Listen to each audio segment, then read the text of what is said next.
The state banquet in Amsterdam was an occasion for Queen Maxima of the Netherlands to demonstrate her grandeur and elegance. On December the 12th, 2023, South Korean President Yoon Seok-young and his wife Kim Keon-hee were welcomed at the palace. This visit was a continuation of their diplomatic trips to Europe, which began with a visit to the UK. Queen Maxima chose a dark red lace and velvet dress from Costarellos for the event. This dress has already attracted attention at a state dinner in Greece in 2022. The Belgian Queen Matilda has a dress of a similar style but in different shades. Maxima's outfit was complemented by exquisite jewellery from the royal jewellery collection of the Netherlands. She wore a unique tiara with rubies, magnificent earrings and bracelets. A special highlight of the image was given by an orange diamond engagement ring, commissioned by King Willem-Alexander for his wife. The centerpiece of the white gold ring is an unusual oval-cut orange diamond surrounded by two emerald-cut white diamonds. Two rows of diamonds frame the central part of the ring, creating an impressive ensemble. The engagement ring attracted the attention of the guests, but the real masterpiece of the evening was the Melerio Ruby Parure tiara. King Willem III gave her to his wife Emma back in 1888. And now, 135 years later, she shone again at a social event. The tiara was complemented with earrings and a pair of exquisite brooches from the same set. On the right wrist of Queen Maxima was a Melerio bracelet, stylized as a tiara.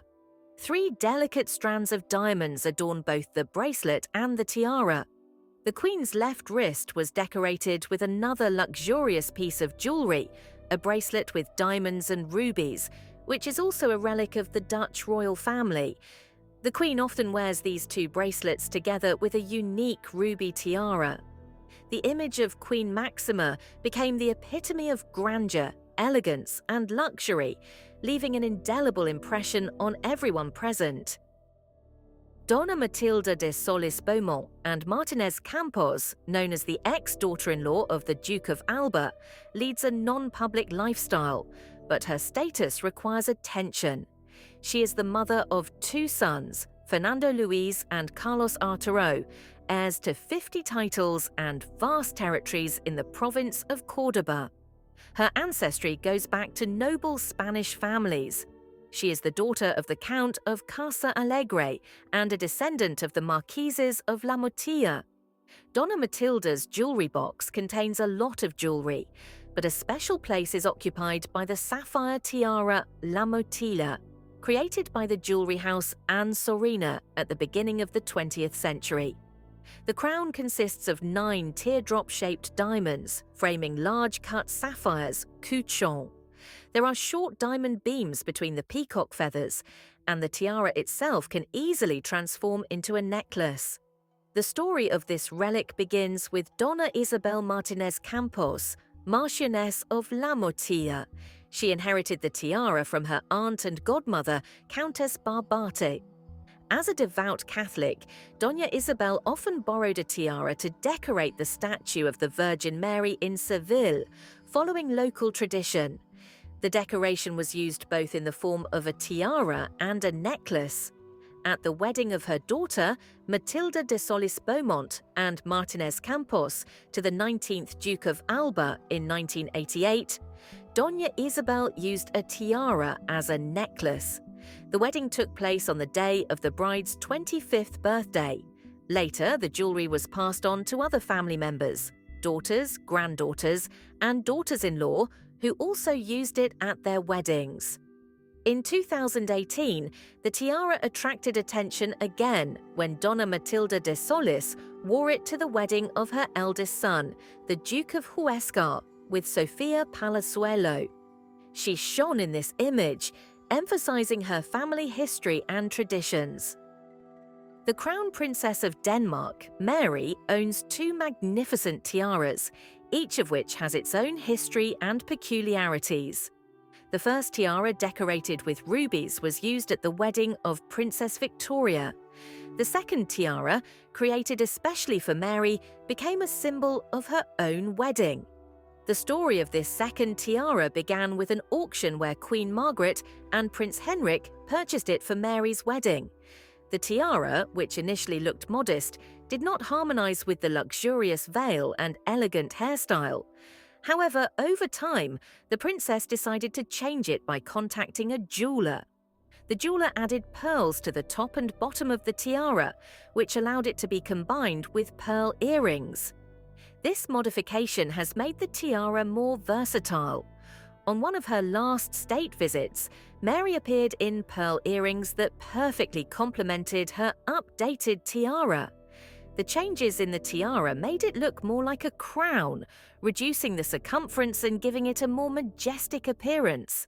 Now the tiara with rubies has become an integral part of the image of the princess at special events, and the wedding tiara is used for less significant events.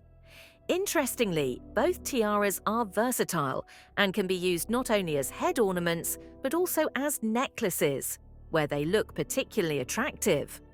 Princess Mary continues to amaze with her refined taste and love of jewellery, which emphasize her status and elegance. Princess Diana, known for her elegance and love of fashion, created a unique necklace based on her own design. This piece of jewellery, called the Swan, became a symbol of her last appearance. On June 3, 1997, Diana wore it to the premiere of the ballet Swan Lake at the Albert Hall, and since then this necklace has been shrouded in legends and mysticism. After the tragic death of the princess in 1997, the necklace was auctioned off. It fell into the hands of an aristocratic family in England, but was never presented to the public. In 1998, when interest in Diana was at its peak, the new owner decided to part with the jewel. The necklace was resold to Texas for $1 million, and then again, changing 5 owners in a short time. The history of the necklace began with romantic intentions. Dodi Al-Fayed, Diana's lover, planned to give her a gift and ordered a platinum necklace with 5 large pearls and diamonds. Earrings were supposed to be attached to it, but work on them was not completed due to Diana's death. The necklace got its name due to the bright appearance of the princess at the premiere of the ballet Swan Lake. At the time, Diana was officially divorced and was dating Dodi Al-Fayed, who was known for his generosity. Prince Harry's memoirs mentioned that Dodi gave Diana a diamond bracelet while on a yacht vacation. The necklace was ordered from a famous jewellery house, and Diana came up with its design herself. However, it was not possible to complete the purchase, as Diana and Dodi died in a car accident in Paris. The jewel remained the property of the jewellers who put it up for auction. Interestingly, the necklace has never stayed with one owner for long. It was purchased for a lot of money, but it sold quickly. One of the owners went bankrupt, the other was on the verge of financial collapse. Now the necklace is up for sale again, and probably a new owner will appear soon. Princess Diana's clothes are always in high demand. Diana's sister, Sarah, asked that part of the money from the sale of the necklace go to the UNICEF Foundation, which Diana actively helped. This request was fulfilled, which led to the mistaken belief that the necklace had been redeemed. The rest of Diana's jewellery remained in the Spencer family, and her personal belongings were divided between Kate and Meghan.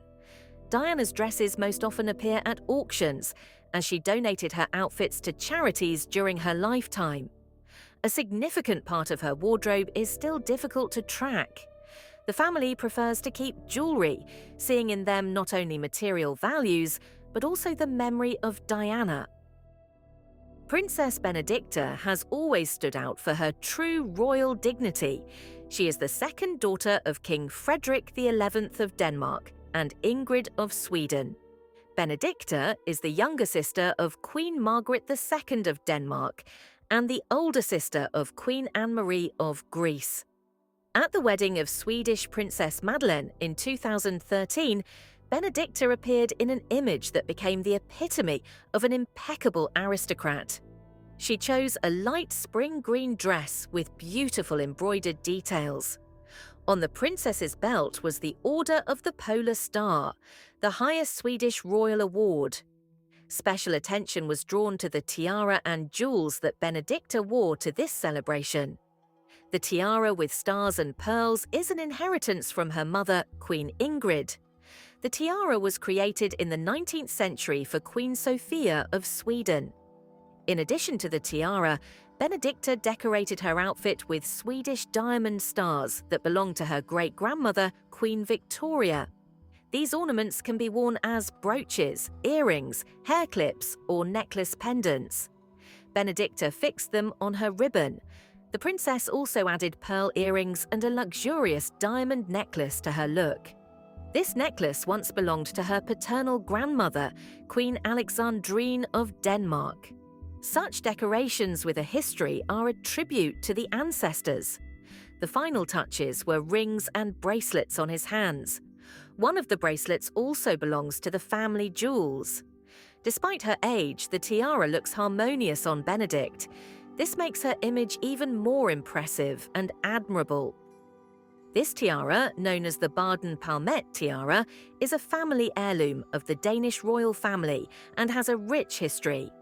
It was created by German jeweller Koch by order of Emperor William I of Prussia as a wedding gift for his daughter, Princess Louise of Prussia. In 1856, on the day of her wedding to Grand Duke Friedrich von Baden, the tiara saw the light of day for the first time. The family life of Louise and Friedrich was happy. 3 children were born in this marriage. In one of the letters to her friend, Louise wrote, "My life has become much more beautiful and precious to me. My happiness has become much richer and deeper than before." Perhaps it was his father's wedding gift in the form of a tiara of diamond hearts that became a symbol of their love and family well-being. After Louise's death, her daughter, Princess Victoria, the future Queen of Sweden, inherited the tiara. Following the owner, the decoration moved to Stockholm. After Victoria's death, the tiara passed to her granddaughter, Princess Ingrid. 5 years later, Ingrid married Frederick IX of Denmark, and tiara moved with her to Denmark. Queen Ingrid had an impressive collection of jewellery, which after her death passed to the royal families of Denmark, Greece, and Sayn-Wittgenstein-Berleburg. As a result, the tiara fell into the hands of Queen Margrethe. The tiara is a unique piece of jewellery consisting of diamond hearts arranged in the shape of a semicircle resembling palm trees, an element of floral ornament in the form of a palm tree leaf. Small diamond-shaped flowers with yellow stones decorate the rim between the hearts. The size of the tiara is smaller than that of similar jewellery, which makes it more comfortable to wear. Queens Victoria and Ingrid did not wear this tiara, but Queen Margrethe and her sister, Princess Benedicta, appreciated its elegant and dreamy design. They often wore it in their youth.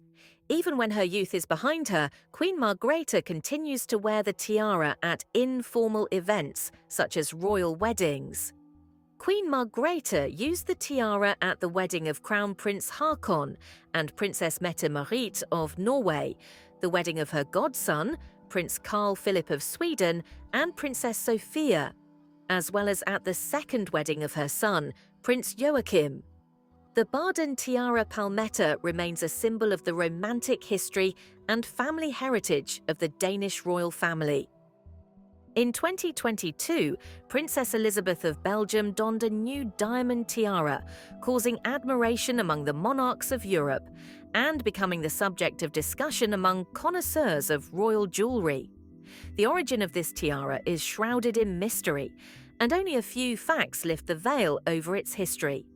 One of the main versions is that the tiara belongs to the British aristocratic Vesti family. An elegant piece of jewellery consisting of miniature diamonds, a heraldic lily, and a scalloped ribbon rising to the central peak is known as the Veste tiara. The Vesti family's history began in 1897 with a meat packaging and shipping business. William Veste founded the Veste Group, which quickly gained international success. In 1917, for his services in delivering food to the front during the First World War, William was awarded the title of peer and became the first Baron Vesti. The Baron's second wife was Evelyn Broadstone, a talented businesswoman. Having started her career in her future husband's company as a stenographer, she soon took a senior position. After the death of his first wife in 1922, William married Evelyn in 1924, and the couple moved to England. At the reception of King George V and Queen Mary, Evelyn appeared in a luxurious diamond tiara, which became an important event in her life. Tiara remained in the Vesti family for at least 3 more generations. In 1977, the daughter of the third Baron of Vesti, Saffron, wore it to her wedding. The fate of the jewellery was unknown until in 2022, Princess Elisabeth appeared in a tiara at a public event. The Belgian royal house announced that the tiara was purchased by King Philippe and Queen Mathilde at an auction for Elizabeth's 18th birthday in 2019. However, the question remains whether this is really the same Vesti tiara. Despite the obvious similarities, there is no definitive answer yet. Another version of the identification of the tiara was its comparison with the pearl tiara of Empress Alexandra Feodorovna, wife of Nicholas II. Although the tiara was not unique, some similarities with the work of European jewelers are still possible. However, no Russian trace has been found in the history of the Belgian crown. Regardless of its origin, the diamond tiara of Princess Elisabeth has become a worthy addition to the treasury of the future queen, emphasizing her status and elegance. In the world of the British royal family, tiaras often become symbols that are passed down from generation to generation. Some of them, such as the famous Knots of Love tiara, are becoming real favorites among members of the royal family. However, there are some jewels that remain in the shadows, despite their beauty and uniqueness. One of these tiaras is the Strathmore Roses, which has never been worn by Princess Kate of Wales. This tiara, created by jewellers of the Catchpole and Williams Company in the 19th century, was a real work of art. It consisted of white diamonds with a total weight of 50 carats, which were artfully inlaid with images of wild roses and rosehip buds. The delicate twigs and leaves of the flowers gave the decoration a special tenderness, and the sparkling crown was a transformer ornament, each flower of which could be worn separately as a brooch. The largest diamonds were removable and could be replaced with sapphires. When the young Duke and Duchess of York became husband and wife in 1923, no one could have imagined that Elizabeth Bowles-Lyon, the future Queen Mother, would ascend the British throne. Elizabeth's father decided to give her a tiara worthy of a real queen as a wedding gift. So the Earl of Strathmore unwittingly predicted to his daughter the future status of the British ruler. The tiara, Strathmore Roses, was not chosen by chance. She symbolized the beauty and sophistication that were so valued in the royal family. Elizabeth wore jewelry on her forehead like a precious headband, which was fashionable in those days. Long strands of gorgeous pearls and 2 necklaces with stone pendants complemented her look. After the death of the Queen Mother in 2002, the Queen Victoria and Prince Albert Museum organised an exhibition where this rare tiara was presented for the first time in a long time. Fans of the British royal family were fascinated by her beauty and dreamed of seeing Strathmore Roses on the head of Kate Middleton or Meghan Markle. Both ladies could wear this tiara with dignity, turning it into a true symbol of elegance and sophistication. However, despite its uniqueness and beauty, the tiara, Strathmore Roses, remains in the shadows. She doesn't appear in public as often as other jewels of the royal family. Perhaps this is due to the fact that it does not correspond to modern fashion trends. But still, this tiara deserves to be appreciated again and take its place among other symbols of the British royal family. Princess Maria Karageorgievich of Romania, who became the Queen of Yugoslavia, was loved by the people for her modesty, kindness, generosity, and willingness to sacrifice. Her outstanding appearance and education also attracted attention. Maria's life was like a fairy tale. She drove a car, was fond of painting and sculpture, was a loving mother and wife. However, fate was not kind to her. At the age of 34, Maria lost her husband, King Alexander I, and was left alone with 3 children. She had to endure exile and poverty, and towards the end of her life she sold her jewellery to buy medicines. One of the jewellery sold was a diamond eagle brooch created by the French jewellery house Cartier. Why did this imperial symbol end up in the Queen's casket? Let's get this straight. When Maria married King Alexander of Yugoslavia in 1922, she received an emerald tiara and a parure from Grand Duchess Elisabeth Feodorovna as a gift. Shortly after the wedding, the king presented her with an ornament in the form of a double-headed eagle encrusted with diamonds. The double-headed eagle was an important symbol of Serbia and Yugoslavia. It decorated the Order of the White Eagle and was the heraldic emblem of the Karageorgievich dynasty. Maria wore her Cartier eagle as a pendant on a diamond chain. At the wedding of her younger sister, Princess Ileana of Romania, and Archduke Anton of Austria in 1931, the Queen appeared in this decoration. In 1937, Maria lent the eagle to her cousin, Princess Olga, wife of Pavel Karageorgievich. They attended a banquet at the Royal Albert Hall in honor of the coronation of George VI. By the 1960s, Maria had already been in exile for many years, and her fortune was declining. The diamond eagle from Cartier did not belong to the Yugoslav royal family, so it remained in her casket. In 1960, Maria posed for a series of promotional portraits before the Sotheby's auction, where her jewellery was being sold. In one of the photographs, she was depicted in the fringe tiara of Grand Duchess Maria Alexandrovna and with a diamond eagle. Not wanting to live economically, Maria sold her jewellery, including a tiara and a brooch, for £10,800. The fate of this corsage remains unknown.